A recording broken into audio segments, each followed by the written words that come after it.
Right now at 5, a fatal rollover crash in Joplin claims the life of one and injures another. And we've got a few scattered showers and thunderstorms out there. A couple of those could be strong, low-grade severe. We'll take a look at that forecast coming up. And KOAM offering a $5,000 reward for information regarding recent vandalism and theft. The 4 states' most watched news starts now. Good morning and welcome to the KOAM Morning News. It is now 5 a.m. and 35 seconds. I'm Chris Warner. Thanks for joining us this morning.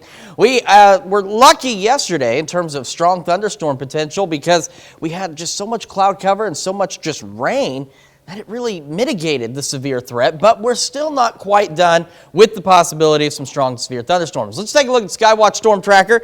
There it is, and there's some scattered storms, and these have all developed rather quickly in the last couple of hours across the area, and they're moving roughly southeast. Now off to our west, this is where we've got severe thunderstorm watches and severe thunderstorm warnings. They're dealing with the stronger storms out there. We also have this severe thunderstorm warning now off to the south of Tulsa, and as you can see by the box, this batch appears to be moving northeast, so there's no real good direction, but this is really all we're seeing in our area right now, primarily in northeast Oklahoma, excuse me, as that continues to roll off to the southeast. So let's take a wider view. It's trying to push east-southeast, but if you look, most of the general movement so far has been to the southeast, but we'll wait and see what these do.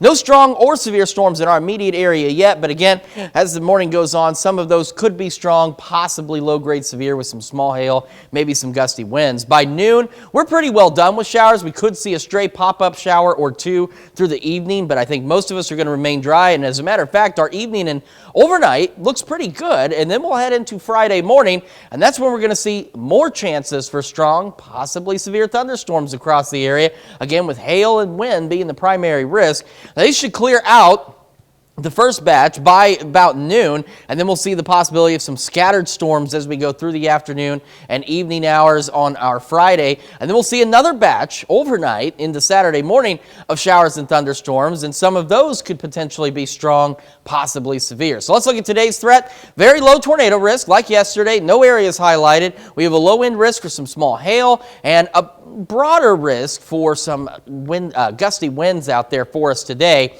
And again, our severe threat, not just today. So here's where that low wind risk is. Here's where the elevated risk is, again, for everybody tomorrow. And then as you see, we've got that low to elevated risk for us on our Saturdays. So we'll keep a close eye on these storms, and we'll watch the ones this morning. And of course, if anything pops up, we'll let you know. We'll have another full look at your forecast here in just a few more minutes.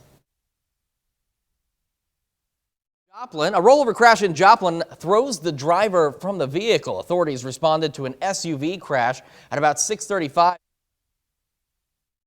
on South Jackson Avenue in Joplin. The SUV was traveling south on Jackson when it left the roadway to the right, overturned, and ejected the adult male driver. He was pronounced dead at the scene. The female passenger suffered serious but non-life-threatening injuries. A single vehicle fatal for an Eagle Rock, Missouri man. Authorities report the crash happened tonight on Missouri 86, 1 mile south of Eagle Rock. An eastbound pickup ran off the right side of the road, returned to the road, and went into a skid. The truck then crossed the road, ran off the left side of the road, hit an embankment, and then a tree, and overturned. The driver was pronounced dead at the scene. The Missouri State Highway Patrol is investigating a couple of 4th of July drowning deaths. The patrol says a 6-year-old boy drowned at Lake of the Ozarks on Wednesday. Officials say he was not wearing a life jacket when he jumped into the water, went under, and did not resurface. In Missouri, children under the age of 7 are required to wear a life jacket on a boat unless they're in a cabin. Troopers didn't say if the 6-year-old jumped from a boat or a dock. And in Clay County, Missouri, authorities say 22-year-old Carlos Antonio of St. Joseph drowned at Little Platte Swim Beach in Smithville Lake. Authorities say Carlos drowned after walking off a ledge in the water while swimming. The Missouri Highway Patrol says during the entire 4-day-plus holiday weekend, they reported 8 traffic fatalities and 4 drownings in the state, and that's up from last year's 3-day-plus holiday weekend when the Highway Patrol reported 6 traffic fatalities and 1 drowning in Missouri. Well, some local animal shelters have been dealing with multiple calls reporting missing and found dogs after the holiday. We talked about it last week. According to experts, more pets go missing around the 4th of July than at any other time of year because of the sounds of fireworks. But in the four-state area, another challenge comes with it. Some shelters are at their full capacity. SEK Humane Society in Pittsburgh and the Miami Animal Shelter, for example, can't even take in dogs right now, even though they receive calls about dogs being lost and found after the 4th of July celebrations. These and other organizations in the area encourage using social media and printing pamphlets to spread the word about lost and found pets. A loud firework went off and it scared him, and he ran off the porch and he went running because it kept happening and it was shaking everything, and it really scared him. With the fireworks continuing to go multiple days, your pet could end up a long way from home because it's just trying to find a safe, quiet location. And because of that, shelters encourage you to look in surrounding communities as well for your missing pet. Well, Crocan Telephone Cooperative is offering a $5,000 reward for information leading to the arrest and conviction of a vandalism and theft suspect. Police say thieves are targeting grounding copper, but they're also cutting fiber. Although the copper thieves yield only a few $100s, the damage caused by cutting fiber is more significant. Acts like this affect more than just the company. So right now with the vandalized situation in those vaults, a lot of times the service outages affect the residents and any public safety organizations, can be police stations, hospitals, things like that, and 911 services, those end users. The most recent theft happened west of Neck City, Missouri, resulting in around $30,000 worth of damage. Crocan has reached out to salvage yards with no luck in spotting the copper. Well, the Joplin Police Department has an update on their search for a burglary suspect who was arrested, then released, and is now missing. Police arrested 33-year-old Jeremy Blevins on June 28, but he was released from jail before a warrant could be obtained. Authorities say he had broken into the Alliance building in Joplin on June 22nd. They believe Blevins stole $730 worth of items and damaged plumbing, causing $1,500 worth of damage. They've charged him with second-degree burglary and first-degree property damage. That's a look at this morning's top stories and weather here in our first 7 minutes. Coming up on the KOAM Morning News, a Joplin standout announces where she'll be going to play softball. We'll have the latest on that in sports. Plus, traveling by RV can be fun. However, if you're a pet owner and you're bringing your furry friend along, is that safe? We're going to take you out there and find the answer for you. And if you're overweight and otherwise healthy, we've got some good news for you. Being overweight isn't linked to early death. We'll have the details on that as well. You're watching the KOAM Morning News. It's more real news in the morning. We'll be right back.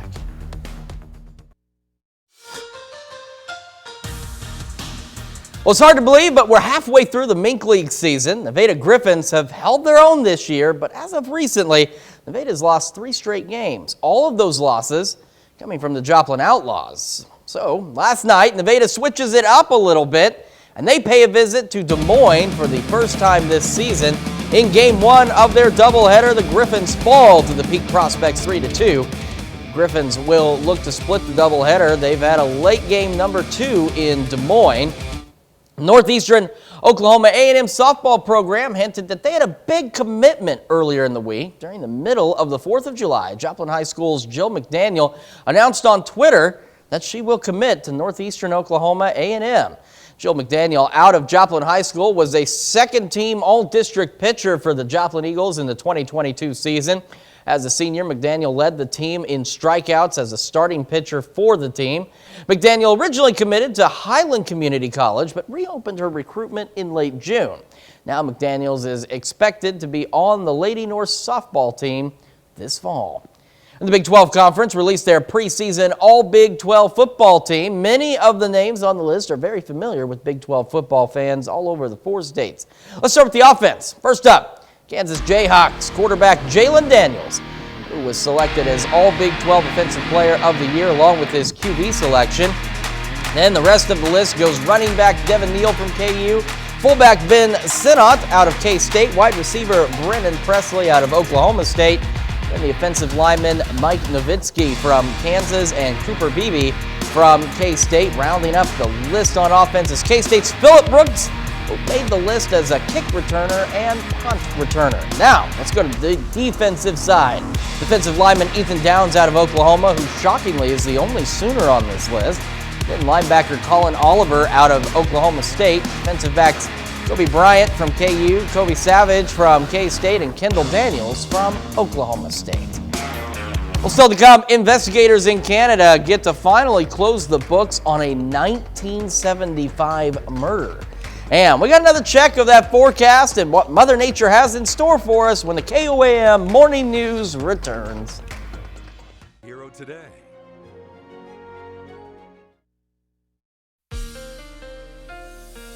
Welcome back to the KOAM Morning News. I was just noting they repainted our wall.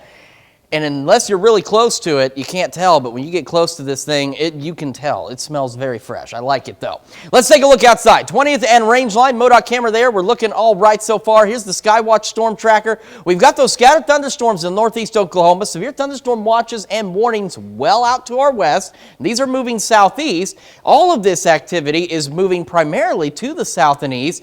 But what's more interesting is the thunderstorm activity down by Tulsa. I want to move this down. It's been moving northeast. So we'll have to see how all of this interacts and whether or not this pushes through to the northeast and continues, or if it bumps into this and turns southeast. But we do have some scattered thunderstorms out there. Some of these could ultimately become strong, low-grade severe as we go through the morning. The overall risk for severe weather is very low today, but it is there.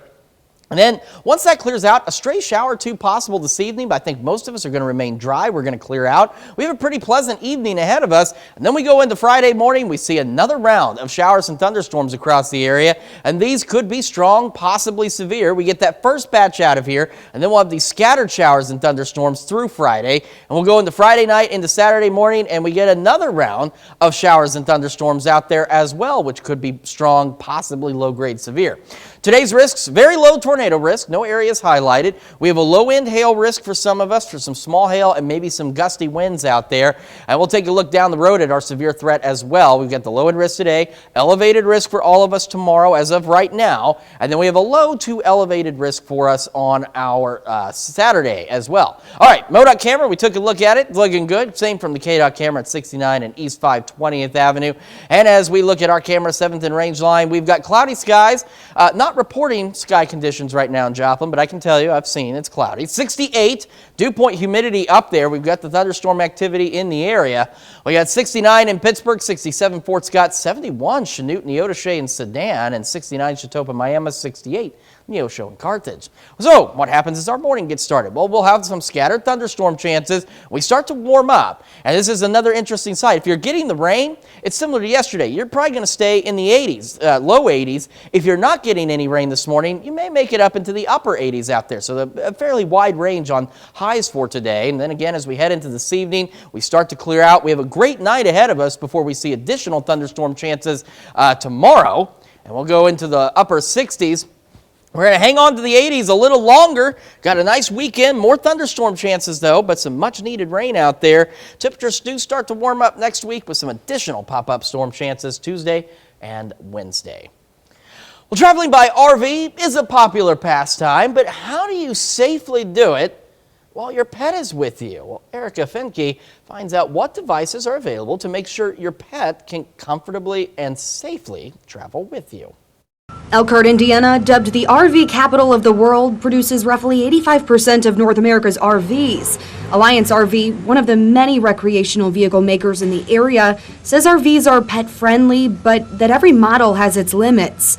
April Clark, inside sales representative for Alliance, says owners should be cautious of leaving their pet in an RV unattended in the event of a power outage or air conditioning failure. Gauging the temperature, today's supposed to be what, like 90? Knowing those days that are really high heat, you don't want to be leaving them for very long. Unlike a house or apartment, an RV's default setting for AC units is off when an RV experiences a power outage.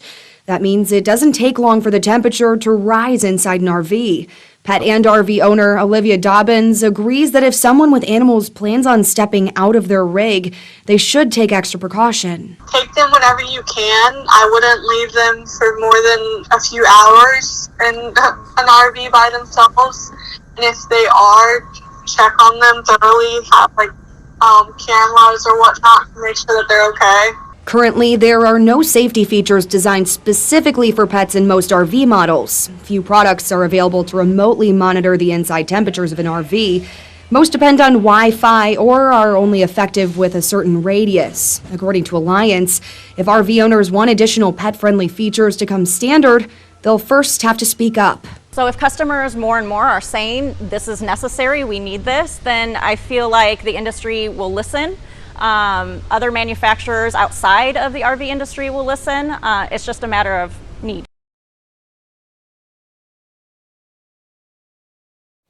That brings us to our question for you this morning. Do you travel with your pet or maybe your pets? Yes or no? Well, we want to hear from you. Make sure you take time to vote through our website, through the app, take part in discussion on our Facebook page, and we will come back with Health Watch right after we do some business with you. Topping Health Watch this morning, nearly half of the tap water in the U.S. is contaminated with chemicals known as forever chemicals.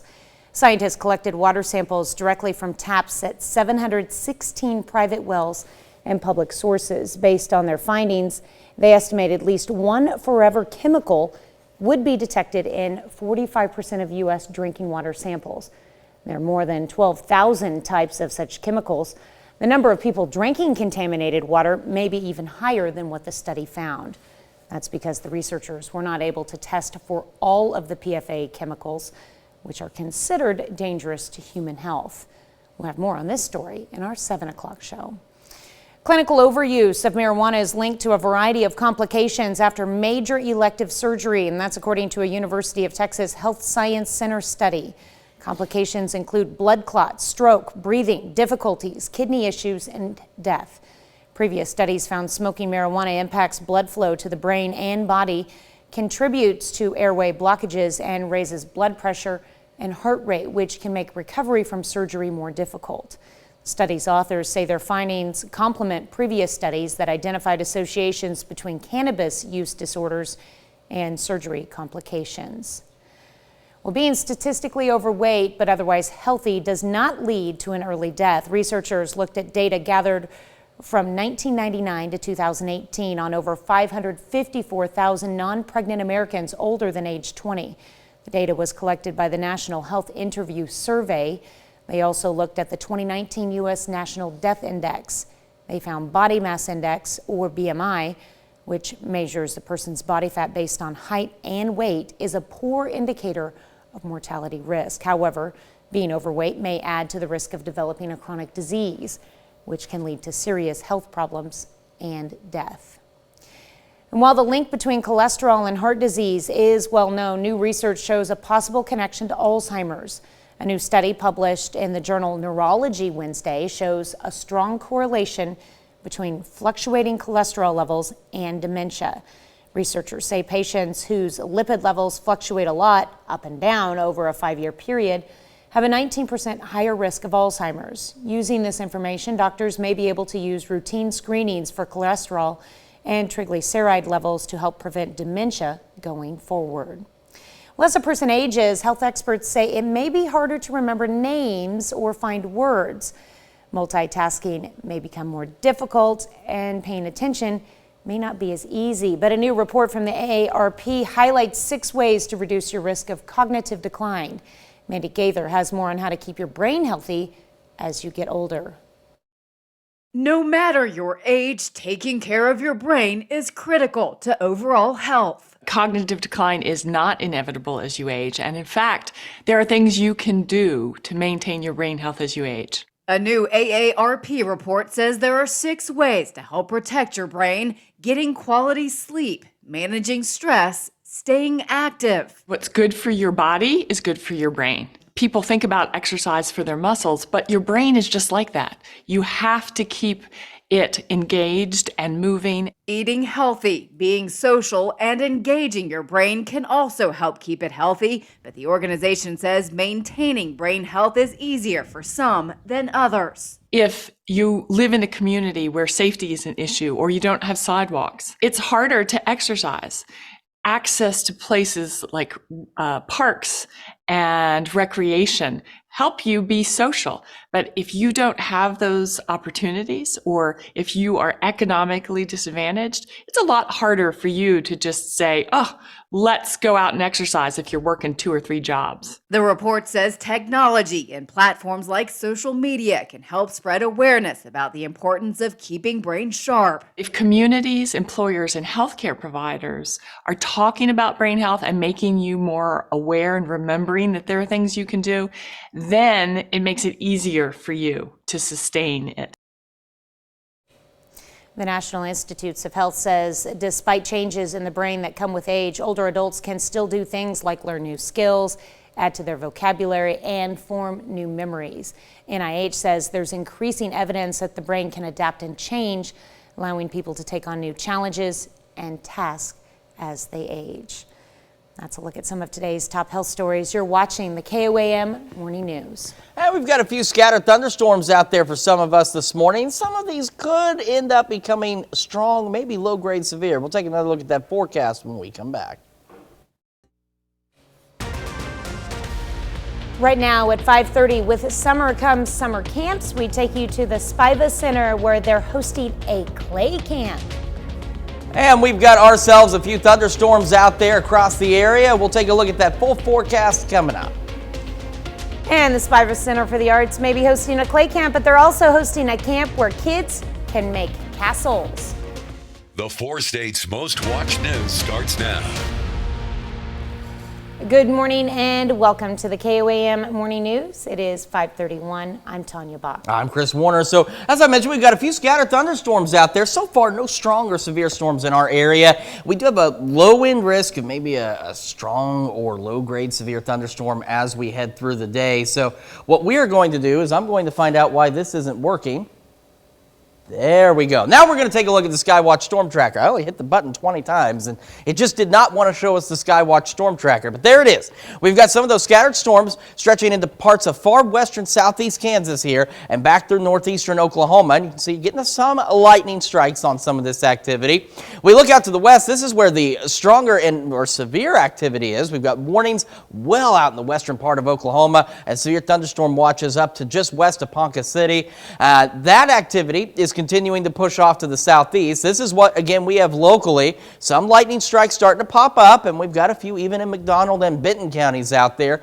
The majority of this activity, as you can see, had been moving southeast. It's starting to push a little more easterly now, and there's also activity down just south of the Tulsa area. Look at this stuff developing here, and it's moving off to the northeast. So it'll eventually join in with this activity, and we'll see what happens there. Again, we're looking at low-end risk of stronger storms as we go through the morning. Could have some small hail, maybe some gusty winds. These will start to clear out of our area by about noon, 1 o'clock. After that, some cloudy skies initially, maybe a stray shower or two, but we're going to start to clear out as we go through the evening hours tonight. We have a pretty nice evening and even overnight ahead of us until we go to about 6 o'clock tomorrow morning, and we'll see additional showers and thunderstorms begin to develop across the area. And as we go through tomorrow morning and into the afternoon, some of these could be strong, possibly severe. We're looking at, again, mainly hail and wind as the primary threats with these. Those will clear out briefly. We'll go later in the Friday evening and into early Saturday morning. We'll see another round of showers and thunderstorms develop. Some of those could be strong, possibly low-grade severe. Here's a look at our risks. Very low tornado risk. We have a risk for maybe some small hail and perhaps some strong gusty winds out there as we go through the day. We'll have that low-end severe threat continue for us today. We go to an elevated risk for strong to severe thunderstorms for us on our Friday, and then we have a low to elevated risk for us on our Saturday as well. We'll take another complete look at your forecast, and of course, if any of these storms out there this morning decide to get a little wild, we will let you know. Tanya? All right, thanks, Chris. The National Fire Protection Association says fireworks account for more than half of fires in the U.S. on Independence Day. Now, with the holiday over, the Missouri Division of Fire Safety has a couple of tips. They recommend soaking all fireworks, used or unused, in a bucket of water before disposing of them in the trash. And they say we should not save fireworks from season to season. Well, if you're looking for a way to relax your mind, the Spiva Center for the Arts is hosting mindful meditation classes. Meditation helps you control your breathing and heart rate, all while keeping you relaxed. Typically, the class is 30 minutes long, and you relax by listening to the instructor preach calming words and affirmations. I found it really came out of necessity because I am a goal-getter and an overachiever, and that can sometimes be very overwhelming. So it helps me just stay present and focused and ready to do all that I'm interested in doing in a day. The next mindful meditation will take place in August. Some kids in Joplin got their hands dirty, getting a little more in touch with nature on Wednesday. That's a magnifying glass. On Wednesday, Wildcat Glades Nature Group hosted its first Wildcat Camp. The kids had a chance to learn about wildlife, plants, and habitats at Wildcat Park through hands-on activities. They also learned about outdoor skills and how to enjoy the outdoors safely and responsibly. This gives kids the chance to experience lots of new things. Just seeing the kids get to do fun things outdoors, take a hike in the woods, wade in the water pretty soon, just get to experience things that they don't get to experience all the time at home. Wildcat Glades Nature Group hopes to make this an annual camp. Spiva Center for the Arts also hosted a clay camp. Clay camp began on Wednesday and runs through Friday for children 8 through 11 years old. Children got to make their own pottery and draw their own special designs on it. They also learned how to get their hands dirty by using a clay wheel and how to sculpt their own pottery into objects. Well, I think clay helps kids with their motor skills, eye-to-hand coordination. Also, it helps them to think more clearly because they're working with both their hands during this process, which is a good thing all around. Camp cost $100 per child. Well, welcome to Fantasy Camp, where kids are able to create the universe of their wildest dreams. Joplin Spiva Center for the Arts also hosting other camps throughout the summer. They include this Fantasy Camp. Kids got to build and create things like blueprints, floor plans, and castles. And we get to watercolor at the end with some paper. We get to draw our castle. We get to draw like a castle. And then we get to watercolor these and the boxes. Fantasy Camp runs through Friday. This morning, we're discussing traveling with your pets, specifically in RVs. Elkhart, Indiana, dubbed the RV capital of the world, produces roughly 85% of North America's RVs. Alliance RV, one of the many recreational vehicle makers in the area, says RVs are pet friendly, but every model has its limits. Owners should be cautious of leaving their pet in an RV unattended in the event of a power outage or air conditioning failure. Unlike a house or apartment, an RV's default setting for AC unit is off when an RV experiences a power outage. That means it doesn't take long for the temperature to rise inside an RV. And that brings us to our question for you this morning. Do you travel with your pet or pets? So far, 100% of you say no. And I've got to say, when I was growing up, we never took our pets on any trips. We left them plenty of food, made sure the climate control was set, because there's one thing in that story that confuses me. I mean, if the power goes out at my house, the default setting for the AC becomes off as well. I was thinking the same thing. I think what it means is if the power is restored, it doesn't turn it back on automatically. Right, if my house, comes back turn on, the power, the AC will restart as long as the thermostat's still set. I think that's what that means, but it just kind of confused me because I'm like, power goes out, default setting for any AC unit is going to be off. So basically, if you leave for an hour, if you leave for a couple hours and there's only a minute power outage, when that power comes back on, it's not going to cool down. It's not going to kick back on automatically. So I think that's what that means, just to clarify. Well, make sure you take time to vote through our website, through our app, take part in discussion on our Facebook page. All right, that's a look at our top news stories. Coming up this half hour on the KOAM Morning News, students band together to help out their teacher's wife following her open heart surgery. Plus, it was Coronation Day in Scotland for King Charles. We'll have the details. You're watching the KOAM Morning News. We'll be right back, but first, here's a live look from Frontenac, Kansas in honor of Frontenac Mining Days.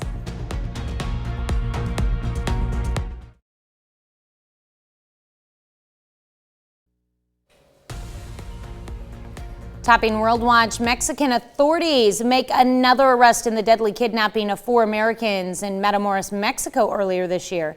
Makes a total of at least 7 people who have now been arrested in the case. Latvia, Washington McGee and Eric Williams survived the kidnapping. while Shaid Woodard and Zindel Brown were killed. The tight-knit group had traveled from South Carolina to Matamoros for Washington McGee to undergo a medical procedure. But they were attacked by gunmen who fired into their van and then loaded them into the back of a truck and took them away. The victims were shuttled to multiple locations before they were found in a house around Matamoros.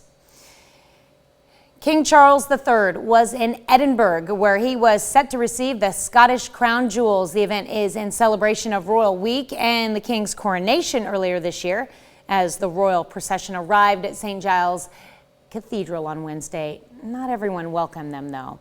Protesters could be heard shouting, "Not my king." Well, some never-before-seen photos taken by Paul McCartney capturing the intimate moments at the height of Beatlemania are now on display in London. Snapshots of McCartney and bandmates John Lennon, Ringo Starr, and George Harrison are documented in McCartney's new exhibit, Eyes of the Storm. It includes photos from the band's trip to America to perform on the Ed Sullivan Show, to them being chased by fans and press, to relaxing poolside. After nearly 50 years, police in Canada make a breakthrough in a woman's mysterious death. The victim, known as the Nation River Lady, went unidentified for decades. Until now, Raheem. Her name was Jewel Parchman Langford, but for more than 40 years, no one had been able to identify her body. They simply called her the Nation River Lady, because it's in those waters where her remains were discovered by a farmer on May 3rd, 1975. It's never going to bring them their loved ones back, but it's a chapter in their life that they can now understand better. Police say Langford was born in the spring of 1927 and was a prominent businesswoman in Jackson, Tennessee. She moved to Montreal in April 1975 and was reported missing later that month. A body was found in May of the same year near the town of Castleman, Ontario, about 50 kilometers east of Ottawa. But police never linked the two together, and the case went cold. So adored in life that when her ex-husband of many years learned of her disappearance, rallied with her mother, siblings, and friends to search for her. On a memorial headstone, they inscribed the words, "In memory of Jewel P. Langford, missing but not forgotten." In 2017, OPP renewed efforts by releasing a 3D clay facial reconstruction of the unidentified woman. Then in 2019, the body was exhumed and Ontario's chief coroner took steps to try and make an identification. Forensic anthropologist did a detailed examination. We had a forensic dentist involved. Still, there was little result. But later that year, a new DNA profile of the victim was retrieved by the Center of Forensic Sciences in Toronto. It was sent to a lab in the United States, which began a series of genome sequencing, and the samples matched two individuals. Within a few weeks, we were able to trace the relatives, the DNA relatives of Jewel, down to make the identification. With help from the U.S. Department of Justice, 81-year-old Rodney Nichols was charged with Langford's murder in 2022 without a public announcement. OPP say he and the victim knew each other, and the extradition process to bring him from Hollywood, Florida, where he lives, is underway. Forensic science is changing all the time, and yeah, it might be 48 years, but they're not going to give up. Langford's body has since been repatriated to the U.S., where a memorial service and burial was held. Her headstone has also been replaced, now reading, "Finally home and at peace." That's a look at some of your biggest headlines from around the world. We'll be right back. Everybody has to get checked.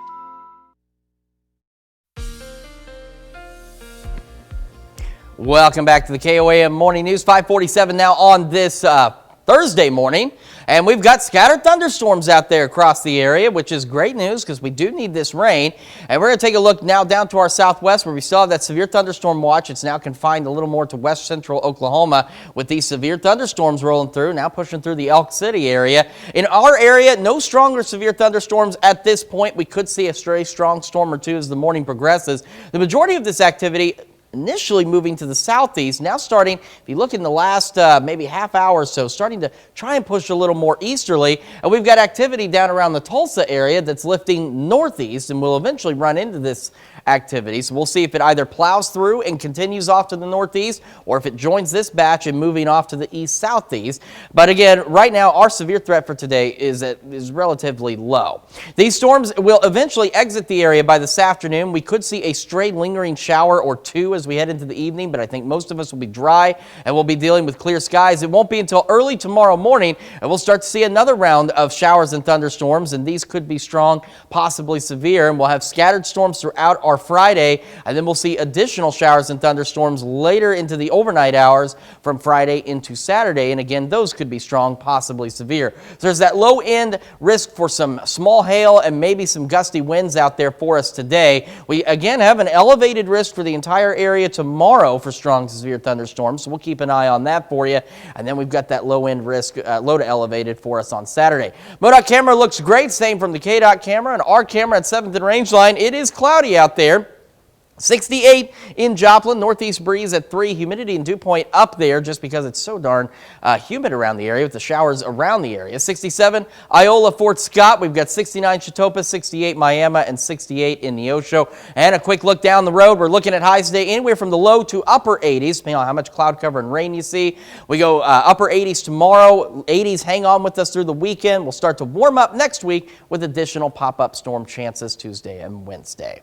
We'll be back after this, but first, we got another live look at Frontenac in honor of Frontenac Mining Days.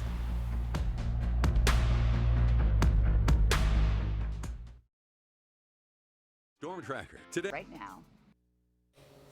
Well, a group of high school students in Arizona went above and beyond for a beloved teacher who needed help. Anita Roman has more details on what they did. We moved into our tiny home, and right as I started moving things, I started having chest pains in November. November of 2022. Yeah. And, you know, it takes some time to kind of get with all your doctors and try and figure things out. In March of this year, doctors told Angel Guy she needed open heart surgery. Her husband Clay, who teaches government at Arcadia High School, never left his wife's side. After she got March 27th, we had to wait until May 11th for the surgery, and it was like waiting for a heart attack, waiting for something to go on. So we were waiting, and the kids would ask, and teachers would ask. The school was very supportive. The students were amazing. So amazing, says Guy, that they created a GoFundMe. Overall, Mr. Guy, he's always in a great mood. He brings just a great vibe to the class, and he's always energetic. And before we found out about his wife's surgery, probably a week prior, we could all tell that his mood was a little bit lower and down, and we knew something was off. Parker Bond was a senior at the time and says he and classmates could tell their favorite teacher was stressed. They wanted to take some of the worry away and help with medical expenses. I think the reason he means so much to all of his classes is because he's able to connect with everyone. It doesn't matter what they like, it doesn't matter who they are. He can talk about anything with anyone for a long time. You just don't imagine that somebody's going to come back and do that for you as well. Angel says the help the students offered provided financial assistance because even with insurance, open heart surgery is costly. But it also showed the guys how kind people can be, and that helped with the recovery process. I've heard it takes 6 months to fully recover. Last Thursday was the first week, or the first time I could drive, because you can't drive. But she gets chest pains, and she gets them like she's not sure if it's her sternum in the chest area or is it actually her heart, but she still gets them, and she keeps track, and she has her heart rate going up higher. So it's something that we're just monitoring. Well, I'm glad she is doing better, and awesome that his class could be there to help. We'll be right back. Well, this flamingo chick now has adopted parents after its biological family abandoned it as an egg. Keepers at Whipsnade Zoo say they monitored the egg in a nursery and then put it in a flamingo couple's nest. That nest belongs to birds named Florence and Freddie, great names for flamingos who've now taken the chick under their wings. They both feed the hatchling crop milk that comes from their digestive tracts. According to the British Zoo, the fluffy gray chick is now 2 weeks old and doing well. Aww. When Newmarket, New Hampshire, on Independence Day, a young baby deer learned the joy of freedom after getting trapped in a hole in the ground. Police say they received a call from a man who found the fawn in his backyard.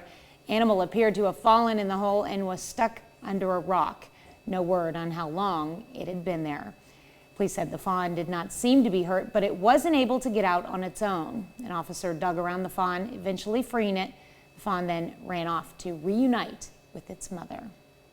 We've got some scattered thunderstorms for us as we go through the morning hours. Could see a couple of strong storms out there with some small hail, gusty winds. We'll start warming into the low 80s by late morning. Now, depending on how much rain and cloud cover you see, some of us will be low 80s, others will make it to the upper 80s. Showers will clear out right around the early afternoon, and then we'll actually start to clear out across the area as we head into our evening hours. Got a great evening ahead of us and a great overnight back into the upper 60s. However, as we head into tomorrow morning, we'll have some scattered thunderstorms begin, and those could be strong, possibly severe across the area. Could see some strong low-grade severe thunderstorms on Saturday as well. Temperatures remain in the 80s through the weekend. Storms clear out by Sunday afternoon, and then we'll see additional pop-up storm chances as we head into next week. Temperatures returning into the low 90s. We'll be back with more of the KOAM Morning News right after this.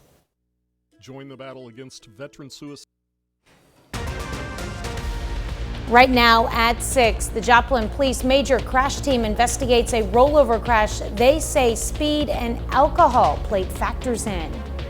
We got some cloudy skies out there for some of us, scattered thunderstorms for others. We'll take a look at your forecast and how long these storms stick around coming up.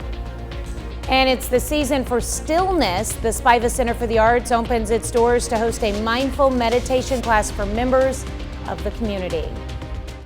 The 4 states' most watched news starts now.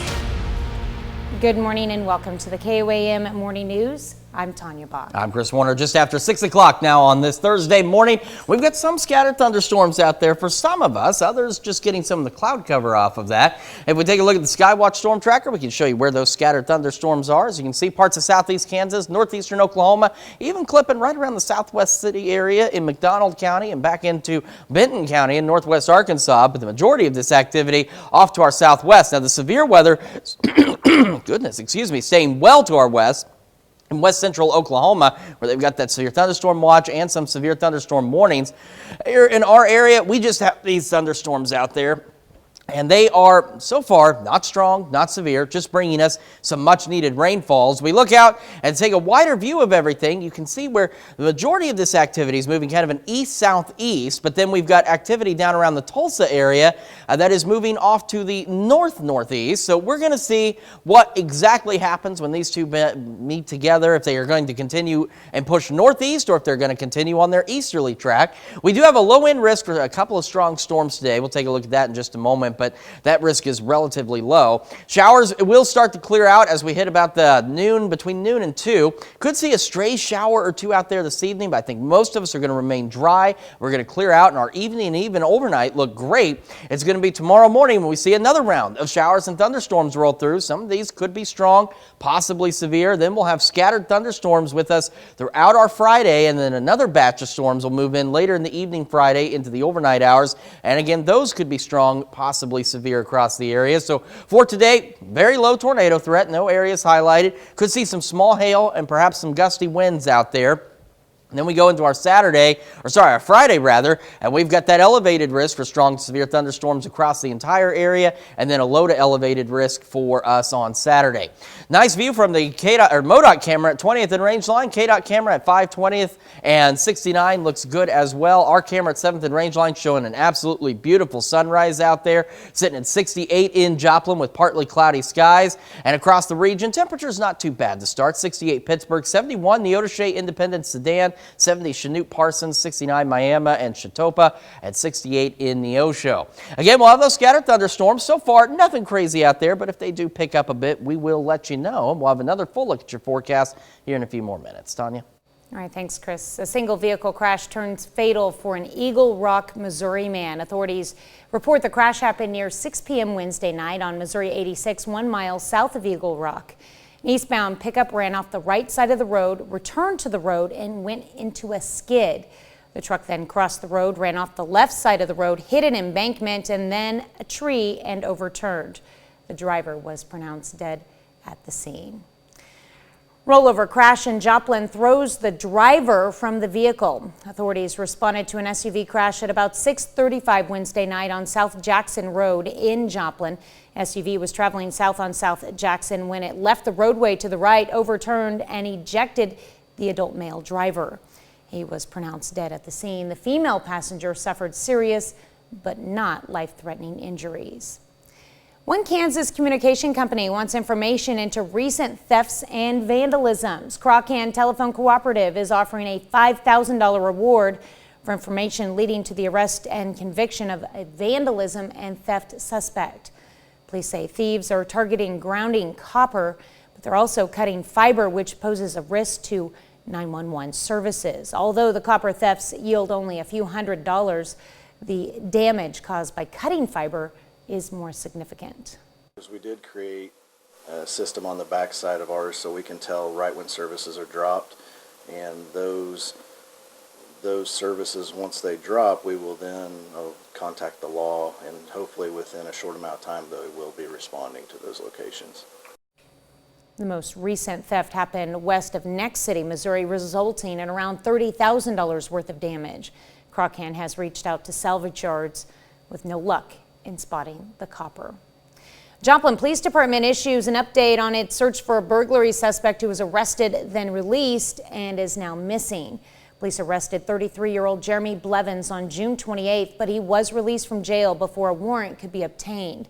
Authorities say he had broken into the Alliance building in Joplin on June 22nd.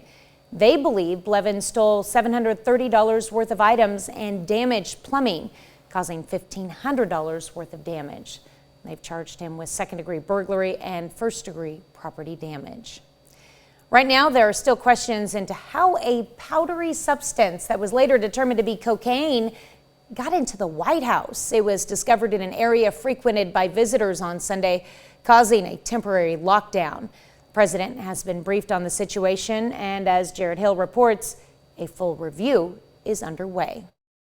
The U.S. Secret Service is now leading the probe to find out how a small bag of cocaine got into the White House. The president thinks it's very important to get to the bottom of this. A senior law enforcement official says the substance was found Sunday on the ground floor in a common area near the entry to the West Wing. It's close to a set of storage cubbies where visitors leave their cell phones during a tour. This is a heavily traveled, to be more accurate, area of the campus of the White House. Investigators are trying to pull fingerprints off the bag. Visitor logs and camera surveillance are also being searched, as senior officials say the leading theory is that someone on the tour may have left the bag of cocaine. The White House confirms there were West Wing tours over the weekend. All visitors are vetted and go through security before coming into the grounds. Not every camera is trained on everybody at every minute. There is a possibility that you may never determine who did this. GOP presidential hopeful Ron DeSantis joked about the incident on Outkick's Tommy Lawrence show.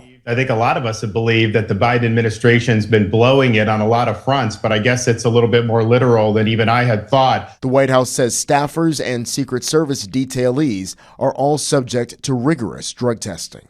Jared Hill, CBS News. The president and first lady were not at the White House at the time the substance was discovered. CBS News has learned the bag is currently at a federally run laboratory. Arkansas Senate Republican Tom Cotton has written to the director of the U.S. Secret Service asking for his plan to correct any security flaws. To be the first to see breaking news, weather, and sports, you can download the KOAM News app. It's available free of charge in the Apple App Store and the Google Play Store. Just search for the KOAM News app. Looking for a way to relax your mind? One local art gallery has you covered. The Spiva Center for the Arts is hosting mindful meditation classes. Meditation helps you control your breathing and heart rate, all while keeping you relaxed. Typically, the class is 30 minutes long, and you relax by listening to the instructor recite calming words and affirmations. You're starting at the right and perfect time. No matter how old you are, no matter where you've been, where you're going, there's never a right and perfect time other than the now moment. So if you're ready and willing, this is the perfect time to start. The next mindful meditation will take place in August.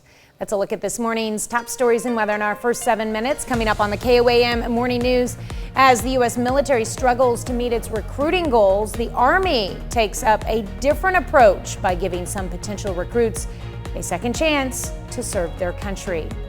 Plus, the source of the opioid pandemic continues to ravage communities across the nation, and now a new procedure in the North Star State holds the promise of pain relief without the threat of addiction. And Chris returns with another look at your forecast. And are those storm clouds on the horizon? You're watching the KOAM Morning News. We'll be right back. But first, here's a live look from Frontenac, Kansas, ahead of mining days. Local Ashley today. Topping Nation Watch this morning, an Alaska Airlines flight was diverted due to reported threats from a passenger. The airline says a man made threats to flight attendants while on board a flight from Atlanta to Seattle on Wednesday. According to Spokane police, the threat was a bomb threat. The plane was diverted to Spokane as a precaution, and the 177 passengers on board evacuated. The county bomb squad processed the plane. One person was taken into custody. Lunken Airport went into lockdown due to a bomb threat for several hours Wednesday night. The bomb threat was made by computer to the tower at the airport sometime between 7:45 p.m. and 8:30 p.m. The airport was active at the time of the threat. No one was allowed in or out. In Cincinnati, police say at 11:30 p.m. the search had concluded and that no threat had been found. Authorities say they are continuing to investigate to determine the origin of what they describe as, quote, an automated false alarm call. Community activist Quanell X walking with Rudy Farias, a man who was recently discovered outside a Houston church after being missing for 8 years. Farias and his mother met with Houston detectives as well as Quanell X at a local hotel. According to the activist, Farias told him that he was allegedly with his mother the entire time he was reported missing. Farias claims his mother told him to hide to keep from getting arrested for initially running away. He allegedly used to go to work with her and to do her job. Quanell X says Farias only spoke after his mother left the room. Houston police have scheduled a press conference Thursday to discuss the case. Well, it's no secret the U.S. military is struggling to meet its recruiting goals, so the Army is taking a new approach to make sure no one is left behind. David Martin shows us the boot camp of second chances. Lower your heels down to the ground. The recruits are up before dawn at Fort Jackson, South Carolina. Over the top of the elbow and kind of pull with the right arm. But this is not your father's boot camp. Instructors are acting more like personal trainers than drill sergeants. Put it in that meaty portion, all right? And Staff Sergeant Ben Thomas says that's on purpose.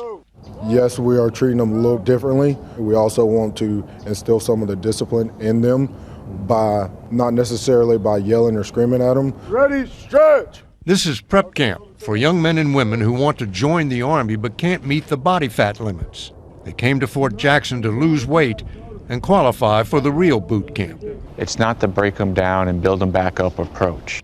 Lieutenant Colonel Dan Hayes is in charge. We're meeting them halfway to help them achieve the standard, to give them the opportunity to serve alongside of us. The Army started the boot camp last fall because of a drastic 25% shortage in recruits, due in part to the fact that most young people do not meet the basic physical and mental qualifications to serve. We got 17 and 2 over 7. At Fort Jackson, there are also classes for those who did poorly on the written exam. Did you study all this stuff in high school? I did, but I don't remember any of it from high school. Like others in this class, Kelly France's final years in high school were spent learning remotely because of COVID. It's a lot harder with the teacher in front of you instead of doing it on a computer. So far, 7,600 have graduated from prep camp to boot camp. That alone won't solve the Army's recruiting problem, but for these young men and women, it's a chance to serve. David Martin, CBS News, Fort Jackson, South Carolina. That's a look at some of today's top national stories. Here's Chris with a look at your forecast. We've got some scattered thunderstorms still around the area. They're going to hang with us for a little while. We'll talk about these thunderstorm chances and our additional thunderstorm chances this week when the KOAM Morning News returns.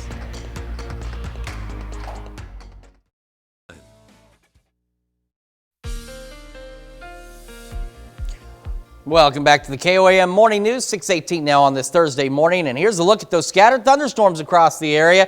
They're trying to move easterly and southeasterly. For folks in Southwest City, for example, well, you've just been training on this particular cell down here, and it just is not going anywhere, but we need this rain for sure, and it stretches all the way back into Benton County with the bulk of the activity back in northeastern Oklahoma. Now, the severe weather this morning is well off in west central Oklahoma. You can see the orange is that severe thunderstorm watch and some severe thunderstorm mornings with that batch of storms that's now moving just to the east of Elk City. Now back home, again, our focus is right here, look, just south of Independence. We're getting a fair amount of lightning with these storms as well, but none of them strong or severe. And they track all the way back through northeast Oklahoma, parts of southwest Missouri, and into northwest Arkansas. And again, as a whole, the storms have been moving southeasterly, but they are trying to take a more easterly push out there. So hopefully a few more of us will be able to get in on the rain. And then the storms down in northeastern Oklahoma down to the south of Tulsa, as you saw, we're charging off to the northeast, but they're starting to run into this batch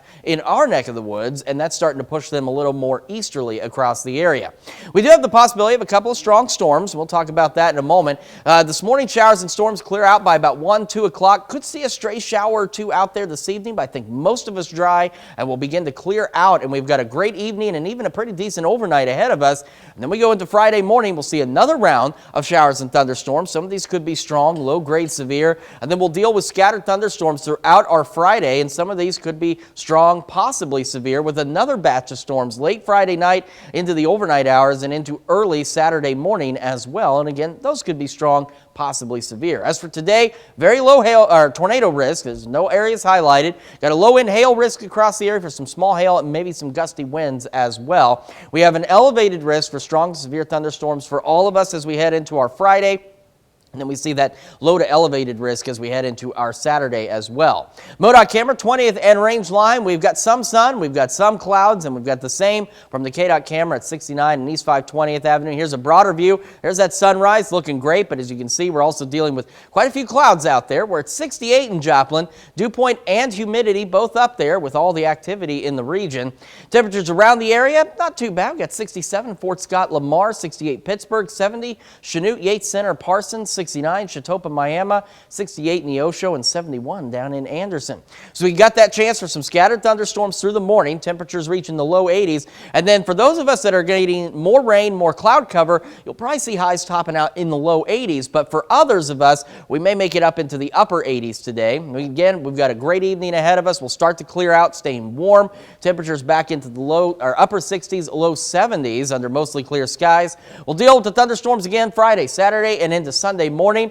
Upper 80s tomorrow, low to mid 80s Saturday, Sunday. Temperatures begin to rise as we head into the upcoming work week, and then we'll see additional pop-up storm chances by next Tuesday and Wednesday. We'll be back with Health Watch right after this. Live healthier lives.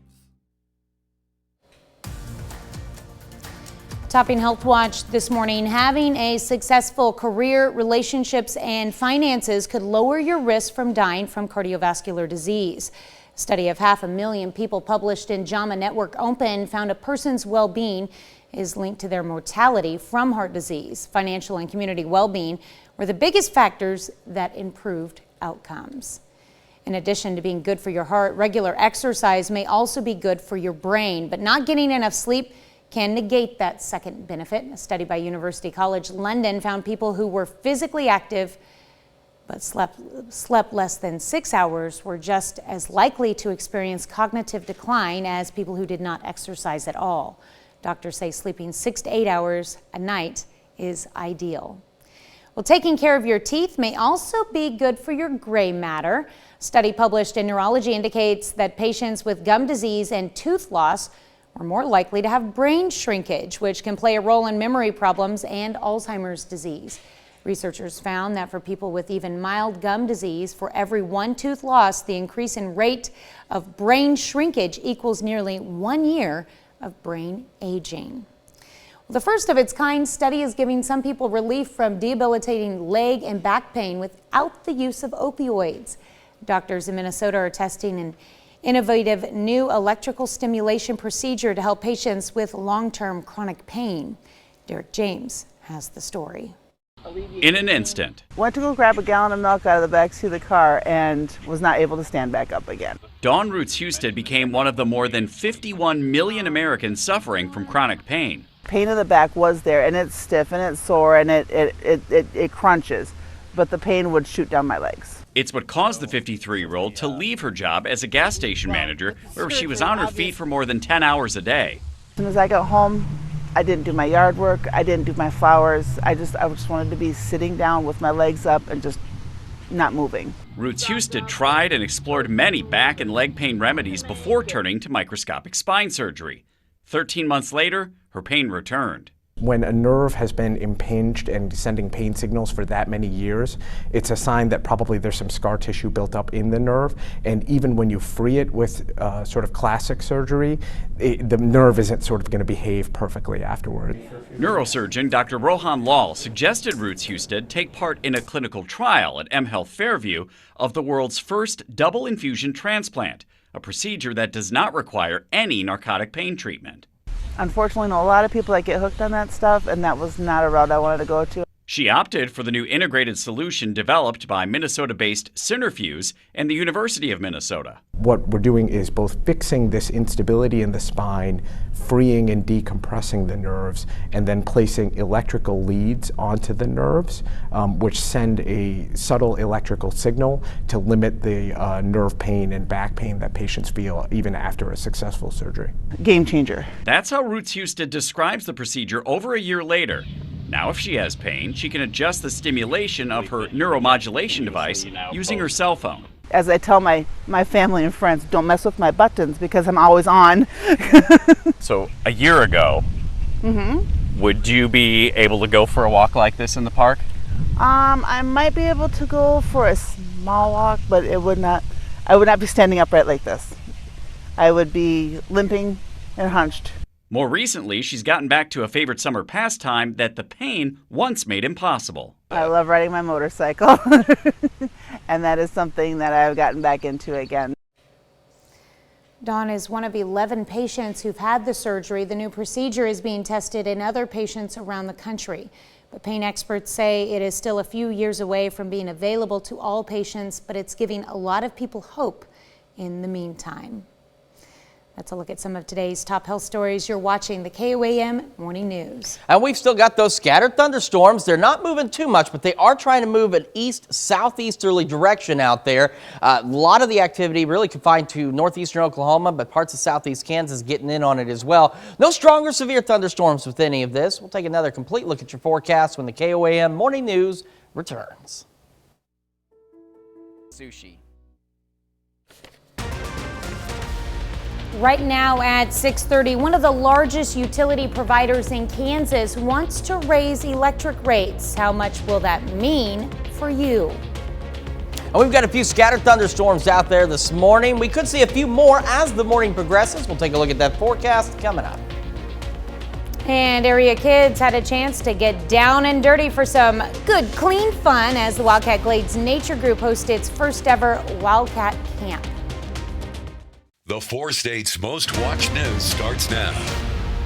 Good morning and welcome to the KOAM Morning News. It's now 6:31. I'm Tanya Bach. I'm Chris Warner. So we've got a few scattered thunderstorms out there for some folks. The good news is we're not seeing any strong or severe storms across the area, but that's still a remote possibility. We could see a couple of stronger storms with this activity as we head through the morning hours. Here's a live look at the Skywatch Storm Tracker. You can see these showers and storms right along this line, stretching from Elk County in Kansas all the way back down through northeastern Oklahoma toward Grove.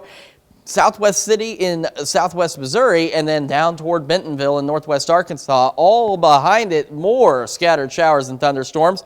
The good news is the severe threat staying out well to our west at this point. Down in west central Oklahoma, you can see that severe thunderstorm watch and some severe thunderstorm warnings down there as well. Back home, we've just got the scattered thunderstorms. As you can see, some of them producing a fair amount of lightning out there, but again, no strong or severe storms. And this activity has been moving roughly east-southeast across the area. Now, the activity down southwest of Tulsa had been moving northeast, but as it's run into this batch up here, it's starting to be pushed a little more easterly. So we'll continue to see these storms through the morning, and then roughly by about between noon and 2, these showers and storms should be out of our area. We go into the evening, could see a few stray showers out there, but I think overall we stay dry. We're going to start to clear out a bit. We've got a fairly decent evening and a nice overnight ahead of us. And then we'll head into Friday morning. We see another round of showers and thunderstorms. Some of these could be on the strong side with some small hail and gusty winds. And then as the day progresses Friday, we'll see scattered storms throughout the day, but these have the potential to be strong, possibly severe. And then we'll see another round of scattered showers and thunderstorms. Some of those could be strong as well. That'll push through as we go into the overnight hours on our Saturday. All right, so let's take a look. We've got highs today. Those of you seeing rain may not make it out of the low 80s. The rest of us probably into the upper 80s. We'll have upper 80s tomorrow. We've got thunderstorms continuing into our Saturday. Low to mid 80s Saturday, Sunday. Storms clear out by Sunday afternoon. We take a break. We're hot on Monday, and then pop-up storm chances return by next Tuesday and Wednesday, and temperatures start to warm back up into the low 90s. Tanya? All right, thanks, Chris. The Missouri State Highway Patrol begins its investigation of a couple of 4th of July drowning deaths. The patrol says a 6-year-old boy drowned at the Lake of the Ozarks on Wednesday. Officials say he was not wearing a life jacket when he jumped into the water, went under, and did not resurface. In Missouri, children under the age of 7 are required to wear a life jacket on a boat unless they are in a cabin. Troopers did not say if the 6-year-old jumped from a boat or a dock. In Clay County, Missouri, authorities say 22-year-old Carlos Antonio of St. Joseph drowned at Little Platte Swim Beach in Smithville Lake. Authorities say Carlos drowned after walking off a ledge in the water while swimming. And those drownings reflect only part of the fatalities the Missouri Highway Patrol reported over the holiday.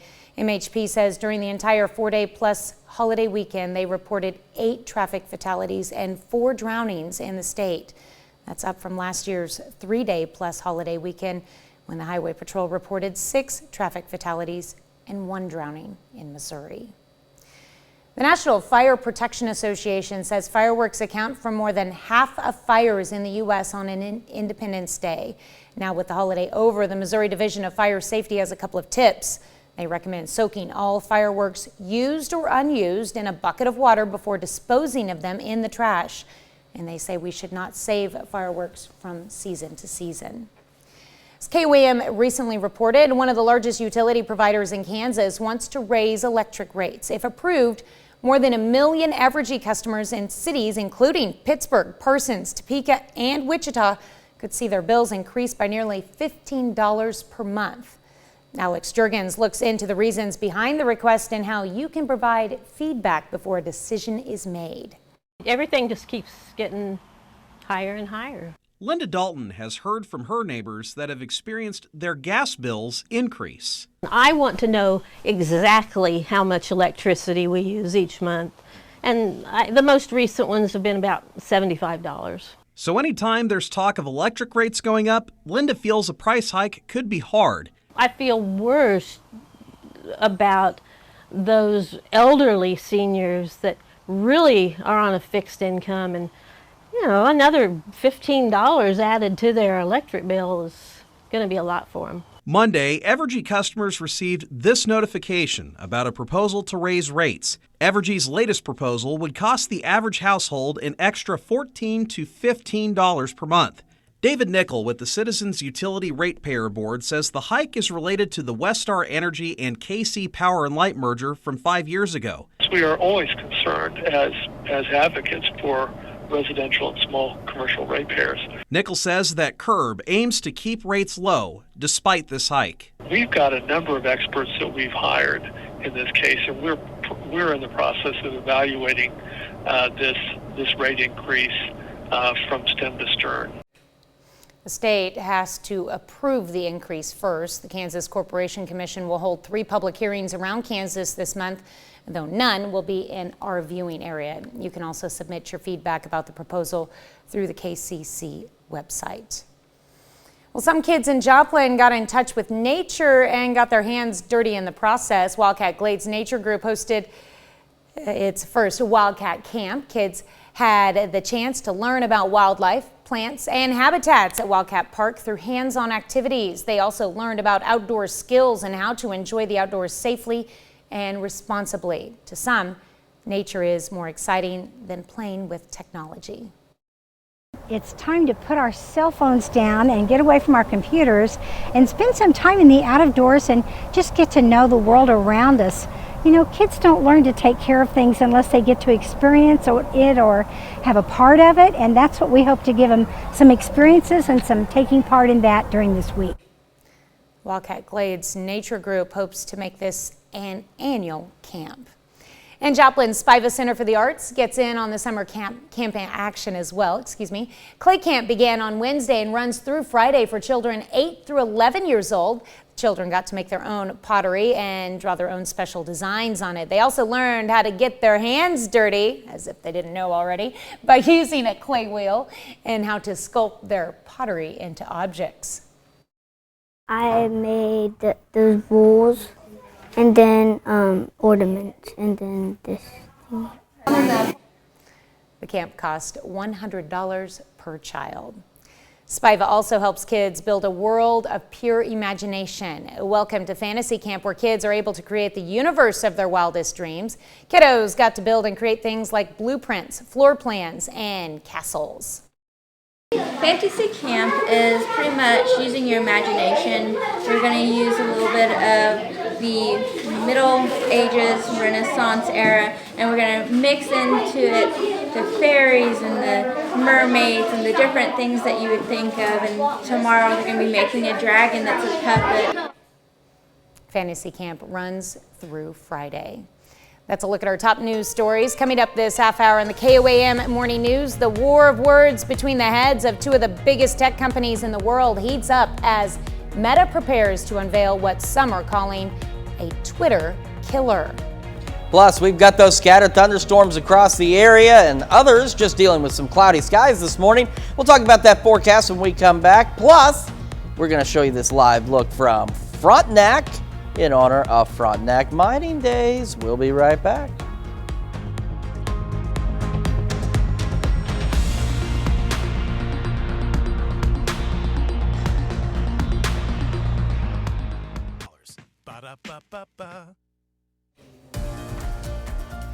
In Consumer Watch this morning, the weight loss meal provider Nutrisystem has acquired the rival Jenny Craig brand. Jenny Craig recently said it was shutting down after more than 4 decades, and now it's coming back, but only online as Wellful.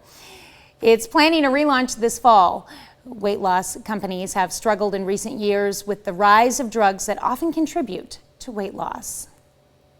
Soon, Disney lovers will be able to bid on a piece of history. A 1,500-item collection of Disney Parks memorabilia, including a Dumbo ride vehicle and the Haunted Mansion ride's animatronic ghost, will go up for auction starting July 17th. The items are currently on display at Burbank Mall, and they were collected by Toy Scout Joel McGee over the past 2 decades. Some big changes are coming to Subway. The sandwich chain has a new line of deli heroes to show off the company's new freshly sliced meats, which debuted this week. The new subs feature double the cheese and more meat than the traditional menu offerings. Next week, Subway is offering up to 1 million free 6-inch deli heroes to customers on Tuesday, July 11th from 10 a.m. to noon at participating locations. And the apparent tension between tech billionaires Mark Zuckerberg and Elon Musk could be headed to a new level. Today at 10 a.m. Eastern, Zuckerberg's Instagram is releasing a new app, and some are calling it a Twitter killer. Danya Bacchus has the details. Smartphone users everywhere have a new social media option. Instagram, known for pictures and quick videos, now has a new app that looks a whole lot like Twitter. It will be strategically, intentionally, unashamedly similar to Twitter. It's called Threads and is billed as a text-based conversation app. Instagram users can link their current account to the new app and follow the same people. Instagram has 2 billion users compared to around 250 million of Twitter. So if only 1 in 10 Instagram users tries using Threads, it's overtaken Twitter in the blink of an eye. This is just the latest challenge for Twitter owner Elon Musk.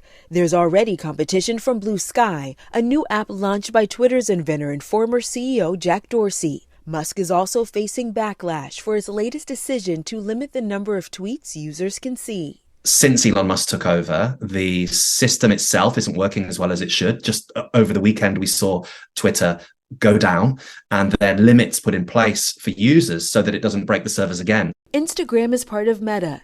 Its CEO, Mark Zuckerberg, and Musk recently sparred online, agreeing to a cage match.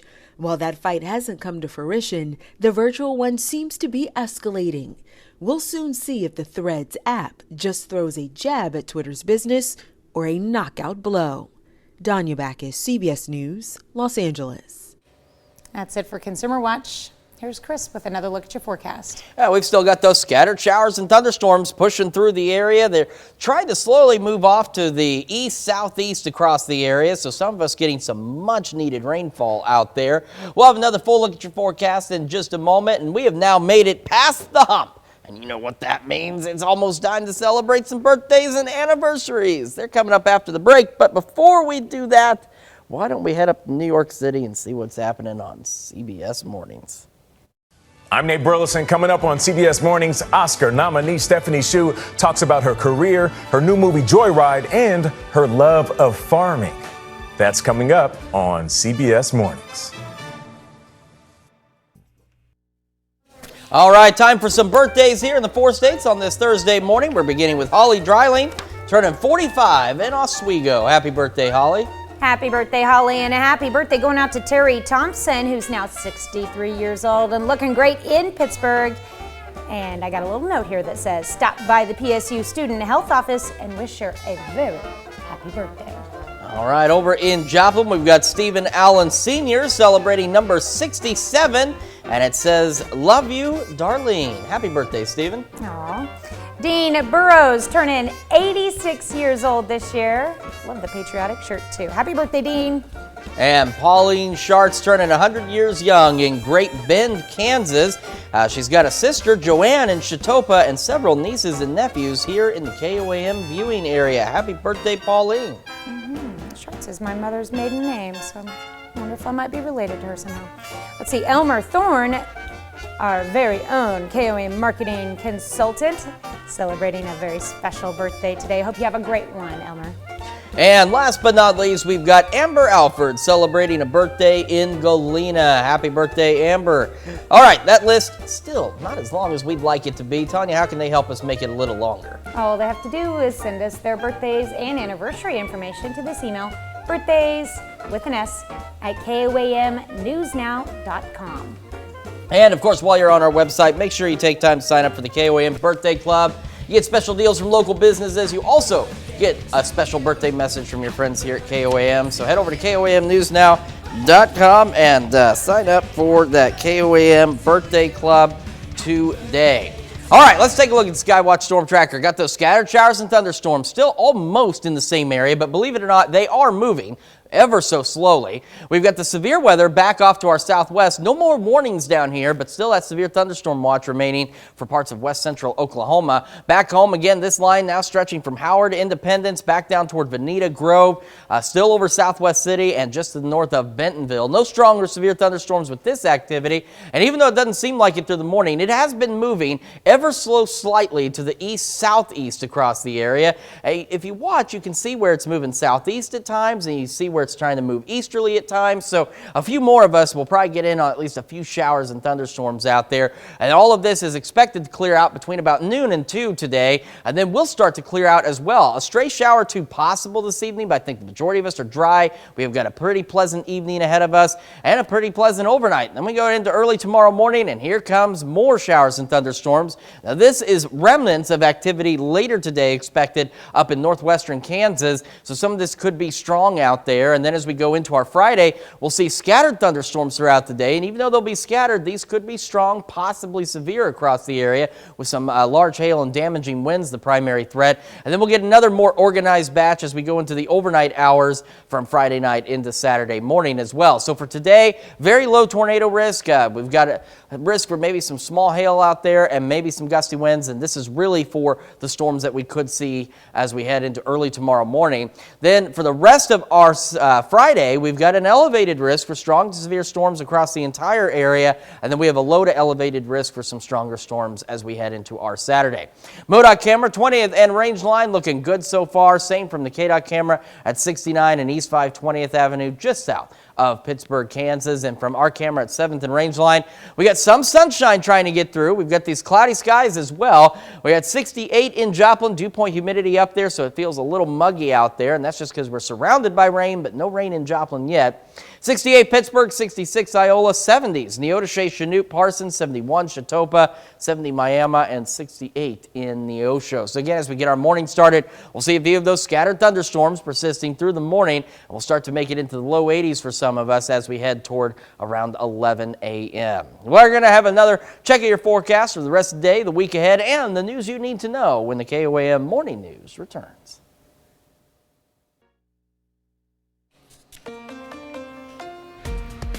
Here's a check of today's top headlines, the news you need to know before you head out the door. Authorities report a single vehicle crash near 6 p.m. Wednesday night on Missouri 86, 1 mile south of Eagle Rock. An eastbound pickup ran off the right side of the road, returned to the road, and went into a skid. The truck then crossed the road, ran off the left side of the road, hit an embankment, and then a tree, and overturned. The driver was pronounced dead at the scene. Authorities responded to an SUV crash at about 6:35 Wednesday night on South Jackson Road in Joplin. SUV was traveling south on South Jackson when it left the roadway to the right, overturned, and ejected the adult male driver. He was pronounced dead at the scene. The female passenger suffered serious but not life-threatening injuries.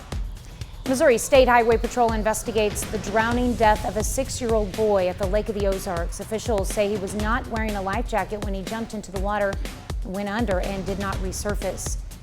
In Missouri, children under the age of 7 are required to wear a life jacket on a boat unless they are in a cabin. Crockhand Telephone Cooperative offers a $5,000 reward for information leading to the arrest and conviction of vandalism and theft suspect. Police say thieves are targeting grounding copper, but they're also cutting fiber, which poses a risk to 911 services. Although the copper thefts yield only a few $100s, the damage caused by cutting fiber is more significant. That's a check of today's top headlines, the news you need to know before you head out the door. We've still got those scattered thunderstorms out there this morning. Those will hang on till between about the noon and 2 o'clock hour today, and then they will clear on out. Some of us with the rain and clouds today are not going to make it out of the low 80s. Others will make it up to the upper 80s. Then we'll clear out this evening. Got a great evening ahead of us and a great overnight as well. Temperatures dropping back into the upper 60s, lower 70s. We have the chance of some additional scattered strong to severe thunderstorms for us on our Friday and into our Saturday. Thunderstorms will start to clear out by Sunday afternoon. We'll stay in the low to mid 80s. We start warming up next week, low 90s with pop-up storms possible Tuesday and Wednesday. All right, well, coming up today at noon, we're making a tuna twist in the Mr. Food Test Kitchen. And your morning news continues on KOAM with CBS Mornings. Vlad Gutierrez talks about his new CBS Reports documentary that takes viewers inside Haiti's turmoil and shows the resilience of its people. That's coming up on CBS Mornings. Or you can switch on over with us on Fox 14, where your only local morning news continues. And this morning, sound-absorbing technology goes high-tech and paper-thin in the fight against noise pollution. Plus, the 4th of July may be over for 2023, but the search for missing pets due to fireworks may be ongoing for some families. KOAM's Fernanda Silva takes a closer look at this story. That's going to wrap it up for us for now. We will see you back here tomorrow morning at 5 a.m. And we're going to do it again today at noon.